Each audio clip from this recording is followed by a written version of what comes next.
Toshkent tumani Kelesdan o'tganda Kirov mahallasiga navbatchi uyimiz keldik.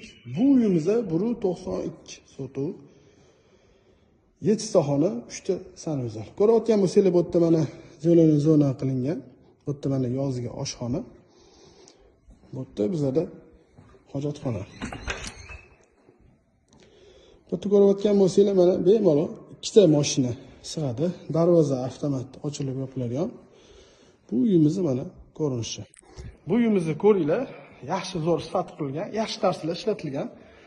Uyni ko'ringlar, narxini oxirida aytaman. Bu yerda mana bizda kiruvishimiz. Ko'rinish shunaqa. Bu yerda bizda oshxona.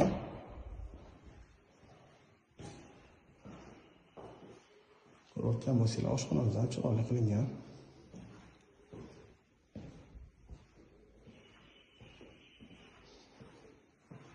Bu yerda bizda sanuzor.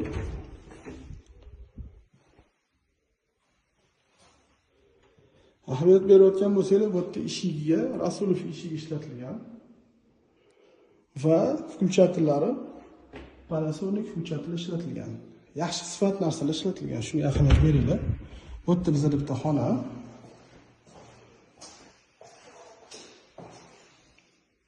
Bu yerda qo'yilish uchun joy qoldirilgan.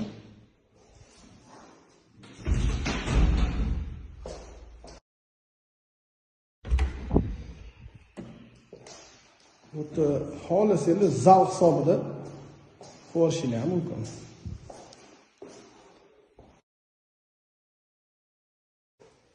Podvaldan boshlasak.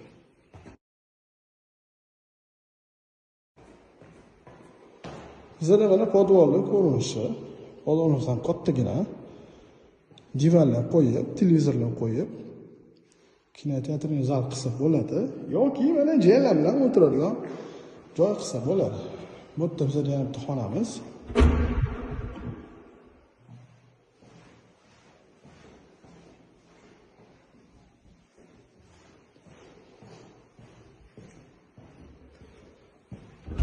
Bizda ham bitta xonamiz bu yerda.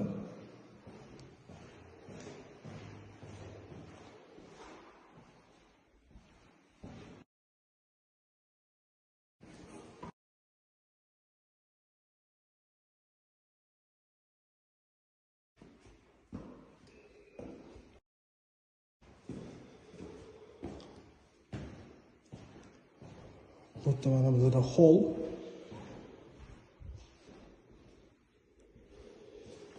Bu yerda bizda balkon.